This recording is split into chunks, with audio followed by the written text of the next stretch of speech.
Gold, trusted gold buyers. మీరు తాకట్టు పెట్టిన బంగారాన్ని విడిపించి ఈ రోజు ఉన్న మార్కెట్ ధరకు కొనబడను. నో రెఫ్యూజీస్ నథింగ్ వాళ్ళు. సో రెఫ్యూజీస్ ఇంకో మాట, అది మనం రెఫ్యూజీస్ కాదు కదా, మన హెయిటియన్స్ లాగానో మిగతా వాళ్ళలాగానో బోట్లో రావట్లేదు మనం. We are high skilled professionals. కానీ మన దగ్గర ఏమైపోతుంది అంటే కాంప్రమైజ్ చేసుకుంటున్నాం మనం. ట్రూ. మన స్కిల్ని కాంప్రమైజ్ చేసుకుంటున్నాం. సో నెదర్లాండ్స్ కూడా మీరు వెళ్ళొచ్చు. Netherlands also got very good option. యూరోప్లో అదే మళ్ళీ స్ట్రీమ్ లైన్ ప్రొసీజర్స్ ఉంది వాళ్ళకి. యూఎస్ లాగా ఒక ప్రెసిడెంట్ వస్తే ఒక రూల్, నెక్స్ట్ ప్రెసిడెంట్ వస్తే ఇంకో రూల్ కాదు అక్కడ. The standard rule for everybody అనమాట. సో నెదర్లాండ్స్ కూడా మీకు ఓరియంటేషన్ ఇయర్ వీసా అని ఒకటి ఉంటుంది. Tech hub, and it's a లోకంలో I think one of the biggest tech hubs అనేది ఈస్ నెదర్లాండ్స్. మనం యూఎస్ అనుకుంటాం కానీ నెదర్లాండ్స్ ఆల్సో చాలా పెద్ద టెక్ హబ్, చాలా మటుకు స్టార్టప్స్ అక్కడ ఉన్నాయన్నమాట. సో ఇట్లాంటి చాలా ఆపర్చునిటీస్ ఉన్నాయి కవిత గారు. కానీ మన దగ్గర ప్రాబ్లం ఇక్కడ వస్తుందంటే ఈ ఎడ్యుకేషనల్ కన్సల్టెంట్స్ చూడండి, వాళ్ళు ఏజెంట్లు, వాళ్ళకి కాలేజ్తో టైప్ పెట్టుకుంటారు యూఎస్లో, కెనడాలో, ఆస్ట్రేలియాలో. ఆ కాలేజ్ వాడు వీళ్ళకి డబ్బులు ఇస్తారు. స్టూడెంట్స్ పట్టుకోరండి మీరు. కాలేజ్ దగ్గర నుంచి కమిషన్ తీసుకుంటారు, ఈ స్టూడెంట్స్ దగ్గర నుంచి కూడా కమిషన్ తీసుకుంటారు, పేరెంట్స్ దగ్గర నుంచి. ఇద్దరు దగ్గర నుంచి సంపాదించుకుంటాడు. వాడు చెప్పేది ఏంటంటే అక్కడ వెళ్ళండి, మీరు వెళ్తే మొత్తం రోడ్డు మీద అంతా బంగారం ఉంటుంది, మీరు నడుచుకుంటూ వెళ్ళేస్తే ఎంత బంగారం కావాలంటే బ్యాగ్లు వేసుకోవచ్చు, అంత బాగా సిటీ అది ఇది అని చెప్పి 5 స్టార్ హోటల్లో ప్రెజెంటేషన్ పెడతారు. వీళ్ళు యూనివర్సిటీ వాళ్ళు వచ్చారు, మనకైతే వైట్ స్కిన్ చూడంగానే మనం పడిపోతాం మనం. వాళ్ళు వచ్చి ఇంగ్లీష్లో యాక్సెంట్లో మాట్లాడతారు, మీరు వచ్చేసేయండి. అక్కడ వెళ్ళిన తర్వాత మీకు గ్రాడ్యుయేషన్ చేసిన తర్వాత మీకు నిజం బయటపడుతుంది. That this paper is not even worth what it is printed on. Quality లేదనేది. సో మీరు కాంప్రమైజ్ చేయకండి. Just to get to US మీరు కాంప్రమైజ్ చేసి అది కూడా స్ట్రిక్ట్ చేయబోతున్నారు. ఇప్పుడు చూడండి యూఎస్లో కూడా I think next step president Trump చేయబోతున్నది. మీరు థర్డ్ రేట్ యూనివర్సిటీని తీసుకొస్తే బంద్ చేసి పడేసేయండి అని చెప్పేసి. వద్దు, మాకొద్దు, బెస్ట్ యూనివర్సిటీస్ మెయింటైన్ చేసుకుందాం. మనం కూడా చేయాల్సి ఉండే. మన దగ్గర ఇంజనీరింగ్ కాలేజ్ 180,000 మంది పాస్అవుట్ అవుతారు తెలంగాణలో. ఎందుకంటే అంతమంది అందులో అక్రిడేషన్ కార్డు కూడా లంచాలు ఇచ్చి తెచ్చుకుంటున్నారు అనేది తెలంగాణలో మీరు చూడండి. 180,000లో 5% మందికి కూడా క్యాంపస్ ప్లేస్మెంట్స్ లేవు. కానీ హోర్డింగ్లో పెడతారు 100% ప్లేస్మెంట్ అని. అంతా ఫేక్. కానీ ఎందుకంటే వాళ్ళు అడ్మిషన్ కావాలి నెక్స్ట్ ఇయర్కి. So that is another subject. But నేను చాలా డిబేట్ చేశాను దీని మీద. ఫస్ట్ మీరు ఆ క్యాంపస్లో 100% ప్లేస్మెంట్ అనేది బంద్ చేసేసేయండి. Because if your student is good, మీరు బాగుంటే మిమ్మల్ని ఎవడైనా వచ్చి తీసుకెళ్ళిపోతారు. చాలామంది కవిత గారు, this an advice to students, మీరు ఇంటర్న్షిప్ చేస్తున్నప్పుడు మీరు ఏ కంపెనీలో ఇంటర్న్ చేస్తున్నారో వాళ్ళు మిమ్మల్ని మీ బిహేవియర్ని అబ్జర్వ్ చేస్తారు. మీరు కరెక్ట్ 9 గంటలకు వచ్చి 6 గంటలకు వెళ్ళిపోతారా, కాదు మీరు కష్టపడి పని చేస్తారా, మీకు ఇచ్చిన ప్రాజెక్ట్ టైంలో కంప్లీట్ చేస్తున్నారా, మీ ప్రజెంటేషన్ స్కిల్స్ ఏంటని. మోస్ట్లీ 90% ఇంటర్న్షిప్ చేసిన కంపెనీ వాళ్ళే మిమ్మల్ని తీసుకుంటారు. మీరు క్యాంపస్ ప్లేస్మెంట్కి వెళ్ళక్కర్లేదు. కానీ అది కూడా మనం చేయట్లేదు. This is the problem. వాళ్ళు ఇంటర్న్షిప్ అంటే ఏదో చేయాలి కంపల్సరీ, నేనేం చేయాలి, చేసి వచ్చేస్తాను ఇంటర్న్షిప్, వాడు సర్టిఫికేట్ ఇస్తాడు నాకు, అది చాలు. యాటిట్యూడ్ మారాల్సింది. అది మారట్లేదు. మేము చదువుకున్నప్పుడు ఇన్ని ఆపర్చునిటీస్ లేకుండే, అస్సలు లేకుండే. మేము బ్రిటిష్ లైబ్రరీకి వెళ్ళి అక్కడ పాత పేపర్లు తీసి అడ్మిషన్ కోసం చూస్తుండే మేము. ఇప్పుడు ఇంటర్నెట్ ఉంది, అన్నీ ఉన్నాయి. ఆ టైంలో ఇంటర్నెట్ కూడా లేదు. సో టుడే ఇంత ఆపర్చునిటీస్ ఉన్నప్పుడు మీరు కాంప్రమైజ్ చేయకండి. ఇక్కడ ఉన్న థర్డ్ రేట్ యూనివర్సిటీస్ లాగా తెలంగాణలో అక్కడ కూడా థర్డ్ రేట్ యూనివర్సిటీస్ ఉంటుంది, అక్కడ కూడా థర్డ్ రేట్ కాలేజెస్ ఉంటుంది. అక్కడికి వెళ్ళకండి. Europe is a very good option. మీ అమ్మ నాన్నకి పొలాలు అమ్మేసి, ఇల్లు అమ్మేసి, బంగారం అమ్మేసి మిమ్మల్ని పంపిస్తున్నారు. వాళ్ళ హోప్ ఏంటంటే మీరు అక్కడ వెళ్ళి చదువుకొని పెద్ద ఉద్యోగం చేసి ఆ డబ్బులు సంపాదించి మళ్ళీ వాళ్ళకు ఇక్కడ ఒక గేటెడ్ కమ్యూనిటీలో ఒక ఇల్లు కొనిస్తారని అనుకుంటారు వాళ్ళు.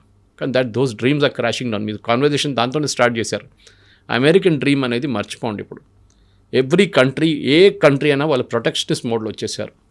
బట్ వాళ్ళ వైపు నుంచి ఆలోచిస్తే దట్ ఈస్ కరెక్ట్. వాళ్ళకు ఉన్నటువంటి అక్కడ లోకల్ పీపుల్ కావచ్చు, యూత్ కావచ్చు, ఆపర్చునిటీస్ కావాలి. వాళ్ళు ఇంకెక్కడికో దేశానికి వెళ్ళిపోవడం కంటే మా దేశంలో మాకు కదా అనేది. ఈ అమెరికన్స్ వచ్చి రేపు ఇండియాలో పనిచేయలేడు కదా, మనం ఆ శాలరీ వాళ్ళకి ఇవ్వలేము మనం. ఎవ్రీ కంపెనీ, ప్రతి ఐటీ కంపెనీ కానీ, ప్రతి కంపెనీ, ఐటీ అని చెప్పక్కర్లేదు, ఎనీ కంపెనీ వాళ్ళు ఏం చూస్తున్నా అంటే ఎంత తక్కువ దాంట్లో పని చేయించుకోవచ్చో తెప్పించుకుందాం, మా ప్రాఫిట్ ఎక్కువ కావాలి మాకు. దాంట్లో అక్కడ H1B మీద కాంప్రమైజ్ చేశారు, ఫ్రాడ్ చేశారు. దాంట్లో ఈ ప్రాబ్లం అంతా వచ్చింది. ఇండియాలో చేసుకుంటే అంత జీతం ఇవ్వక్కర్లేదు, ఇక్కడ పని చేయించుకోవచ్చు. వాడు 12 గంటలు పని చేయమంటే పని చేస్తాడు, వాడు వీకెండ్ రమ్మంటే వస్తాడు, అక్కడ చేయడు. American worker will not do that. ఇది ప్రాబ్లం అనమాట. అమెరికన్ వర్కర్ ఏంటో లేజీ అని చెప్పట్లేదు, కానీ వాళ్ళకు ఒక కల్చర్ ఉంటుంది. వాళ్ళు వెకేషన్కి వెళ్తే వాళ్ళు ఫోన్ ఎత్తారు, ఈమెయిల్ రెస్పాండ్ చేయరు. మన వాళ్ళు అది కాదు, వెకేషన్కి వెళ్తే పోతే బాస్ తరగతి కాల్ వస్తుంది వానికి. సో మన స్టూడెంట్స్ కూడా అర్థం చేసుకోవాలి. మీరు ఏజెంట్ దగ్గర వెళ్ళి, అందరు ఏజెంట్లు బాగాలేదని చెప్పి పర్సనల్ ఫ్రెండ్స్ ఉన్నారా ఇండస్ట్రీలో నాకు, నాట్ ఎవ్రీబడి ఈజ్ సేమ్. కానీ చాలా మట్టుకు మీకు యూనివర్సిటీ క్రెడెన్షియల్ తెలియాలంటే అక్కడ చదువుకున్న పిల్లల దగ్గర అడగండి. లేకుంటే ఈసారి ర్యాంకింగ్ ఉంటుంది, మీరు గూగుల్లో వెళ్తే ర్యాంకింగ్ ఉంటుంది యూనివర్సిటీస్ది, ఆ కాలేజెస్ది, చూసి అక్కడికి వెళ్ళండి. American dream is over. అది ట్రంప్ పోయి రేపు జేడీ వాన్స్ వస్తే కూడా ఇదే కంటిన్యూ అవుతుంది. వాళ్ళు ప్రొటెక్షనిస్ట్ మోడ్లో వెళ్ళిపోయారు అన్ని countries, including Britain, including Canada. మా వాళ్ళకి ఉద్యోగం, ఆస్ట్రేలియా కూడా అంతే. ఇప్పుడు ఇక్కడ కూడా నేను అదే చెప్పాను, మీకు ఎక్స్ప్లెయిన్ చేసింది ఇంకా ముందు, రోహింగ్యాలు వచ్చి బంగ్లాదేశ్ వాళ్ళు వచ్చి మన ఉద్యోగం తీసుకెళ్తే మనం కూడా రేపు ఇదే ఇట్లానే రియాక్ట్ అవుతాం. కానీ you develop your skill so much. Me skill ఇంత మంచి స్కిల్ మీరు అన్కంపారబుల్గా ఉంటే అదే అంటారు. సి మీ మీరు ఉన్న ఫీల్డ్, నేను కూడా ఉన్న అదే ఫీల్డ్లో మనం ఎందుకున్నాం. We acquire knowledge every day. మనం వచ్చి మాట్లాడుతున్న సబ్జెక్ట్ నాలెడ్జ్ ఉంటుంది దాని మీద, దానికోసం మమ్మల్ని ఆ లెవెల్లో పెట్టుకుంటారు. ద ప్రాబ్లమ్ ఈజ్ ఏ వచ్చింది మిమ్మల్ని రీప్లేస్ చేయవచ్చు అంటే yes, it can be replaced. But ఒక స్కిల్ మీరు అక్వైర్ చేసుకుంటే మిమ్మల్ని ఎవరు ముట్టలేరు. అది ఏ ఫీల్డ్ అయినా కానివ్వండి, సినిమా ఫీల్డ్ ఉండొచ్చు, హెల్త్ కేర్ ఉండొచ్చు, హాస్పిటాలిటీ ఉండొచ్చు, లేకుంటే మీడియా లాంటి ఫీల్డ్ కూడా ఉండొచ్చు, and IT also. That is మీరు పిన్నకల్లో ఉండాలి. నేను ఐఐటీకి వెళ్ళకపోతే కూడా ప్రాబ్లం లేదు, but I will become the best in the class. That is should be the attitude. Donald Trump campaign చేస్తున్నప్పుడే పెట్టుకున్న మాటే అమెరికా ఫస్ట్ అనే నినాదం. అంటే అక్కడ he's very firm, he's very confident. ఆయన ఏం కావాలనుకుంటున్నాడో, ఏం చేయాలనుకుంటున్నాడో అప్పుడే చూపించాడు. బట్ ఇప్పుడు మన దాంట్లో కూడా మోదీ ఎందుకు ఇన్వాల్వ్ అవ్వట్లేదు? ఇంత పెద్ద ఎత్తున జరుగుతోంది, మనకున్నటువంటి మేధో సంపత్తో వీళ్ళ మీద ఎఫెక్ట్ పడుతోంది అనుకున్నప్పుడు మోదీ షుడ్ ఇంటర్వ్యూన్ కదా. ఇలా ఎందుకు జరగట్లేదు? ఎందుకు సైలెంట్గా ఉన్నాడు మోదీ అని? ఎందుకు ఇంటర్వ్యూన్ చేస్తారండి చెప్పండి? మోదీ ఇంటర్వ్యూన్ చేస్తే వాళ్ళు ట్రంప్ పట్టించుకుంటాడా? He has to take care of his local audience. రేపు బంగ్లాదేశ్ ప్రైమ్ మినిస్టర్ వచ్చి మా వాళ్ళని ఇక్కడ ఉండనీయమంటే మన వాళ్ళు పట్టుకుంటారా? తిడతాం వాడిని. You take care of your own country first. వాళ్ళ అమెరికన్ సిటిజన్స్ ఇంట్రెస్ట్ చూసుకుంటున్నారు. మోదీ ఇంటర్ఫియర్ చేసి ఏం చెప్తారు? మా వాళ్ళని రానియండి, ఇంకా H1B వీసాలు issue. You are broken the law. మీరు లా బ్రేక్ చేశారు. You are replacing an American worker with lesser salary. మీరు అక్కడ స్కిల్డ్, ఆ టాప్ స్కిల్ వర్కర్ కాదు, మీరు H1B తీసుకుంటున్నారు. You're taking it for a medium skilled person. వాళ్ళు ఇప్పుడు కూడా రావద్దంటలేదు. You're still giving H1B visas. And వాళ్ళు ఏమంటున్నారంటే, అంత స్కిల్ ఉన్న మనిషి ఉంటే మీరు $1,00,000 కూడా కట్టచ్చు. గూగుల్ అని ఉండొచ్చు, మెటా ఉండొచ్చు, ఆరకిల్ ఉండొచ్చు, మైక్రోసాఫ్ట్ ఉండొచ్చు, ఎవరైనా ఉండొచ్చు. They can pay that amount. అంత స్కిల్డ్ వర్కర్ ఉంటే మీకు $120 జీతం ఇస్తున్నాడు, $1,00,000 ఎక్స్ట్రా ఇన్కమ్ చేయడానికి ప్రాబ్లం లేదు. బహుశా అది వన్ టైం ఫీ ఉండొచ్చు. ఇప్పుడైతే ఎవ్రీ ఇయర్ రిన్యూవల్ అంటున్నారు, కానీ వన్ టైం ఫీ అయిపోతుంది. ఒకసారి కట్టేస్తే మీకు H1B మీద మీ ఆ పీరియాడిసిటీ, మీ రిన్యూవల్ దాకా అది ఉండిపోతుంది అట్లనే. కానీ ప్రాబ్లం ఇక్కడ వస్తుంది, మీరు కాంప్రమైజ్ చేసాం, మనం దాన్ని మిస్యూజ్ చేసాం.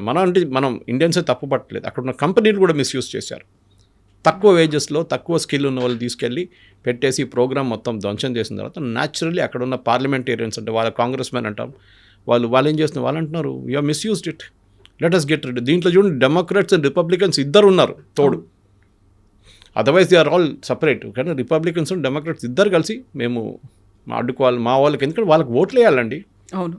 రేపు ఫర్ ఎగ్జాంపుల్ అలీగఢ్లో లేకుంటే లక్నోలో 1,00,000 ఉద్యోగాలు పోయిందనుకోండి, బంగ్లాదేశ్ వాళ్ళు వచ్చి అక్కడ వచ్చి ఉద్యోగాలు తీసుకెళ్ళిపోతే మోదీకి ఓట్లు పడుతుంది అక్కడ? పడదు కదా. ఆ ఉద్యోగం పోయినాడు కొప్పడి ఇంకా వేస్తాడు, ఉల్టా క్యాంపెయిన్ చేస్తాడు. ఇదే అమెరికాలో కూడా. So make America great again చెప్పింది అంటే వీఆర్ బ్రింగింగ్ బ్యాక్ ఎంప్లాయ్మెంట్. మా అమెరికన్స్కి లేని ఉద్యోగం మేము తీసుకొస్తున్నాము.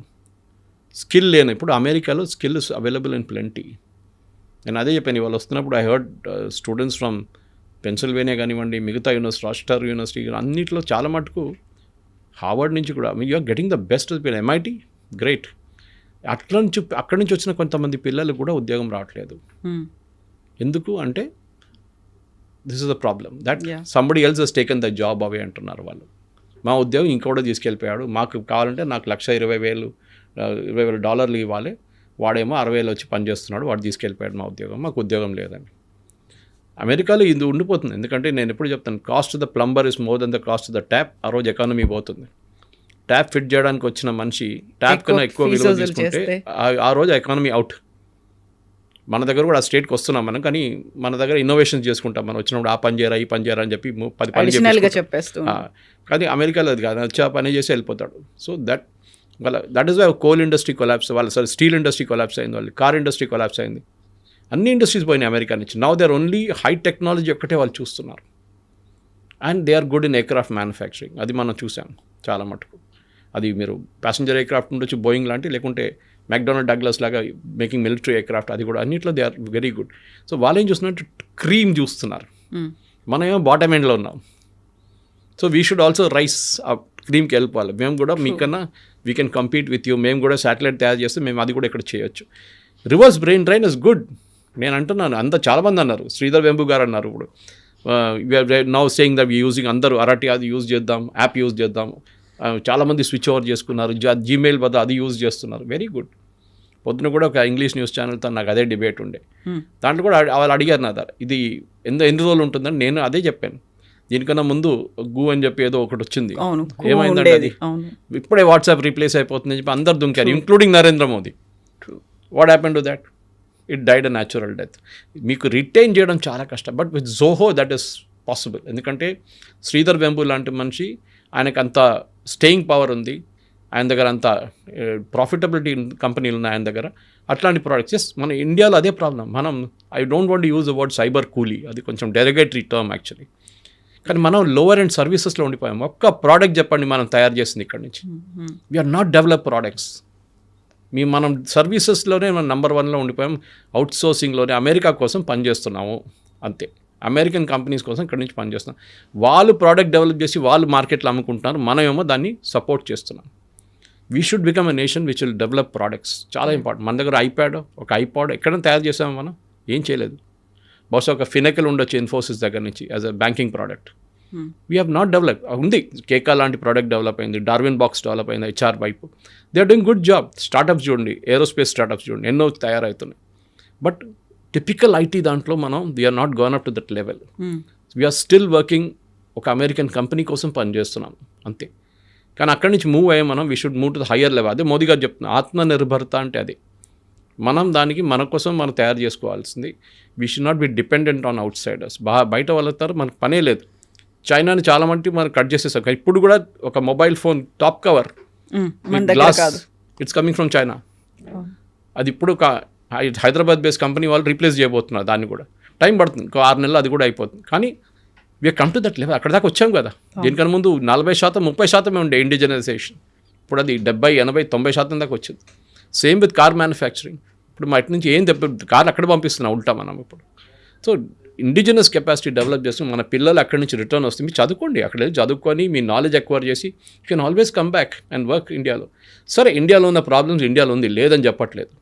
చాలా ప్రాబ్లమ్స్, రెగ్యులేటరీ కానివ్వండి, పనిచేయటం కానీ, కల్చర్ కానీ, చాలా మటుకు మన working culture is very toxic. అది మనం ఏం చేయలేం దాన్ని. కానీ అట్ ద సేమ్ టైం మీకు అదే స్కై రూట్ కానివ్వండి, మిగతా కంపెనీలు కానీ చూసి చెప్తున్నాం మనం, వాళ్ళు అదే సిస్టమ్ నుంచి పనిచేసుకొని బయటకు వచ్చారు కదా. ఎన్నో స్టార్టప్స్ ఉన్నాయి. టీ హబ్కి వెళ్ళండి, you can see lot of startup. Bengaluru వెళ్ళండి, చాలా ఉన్నాయి స్టార్టప్స్. ట్రూ. కానీ మన ఏంటంటే అశ్విని వైష్ణవ్ గారు కాదు, పీయూష్ గోయల్ గారు చెప్పారు మన స్టార్టప్ కల్చర్ గురించి, that we are here to serve food.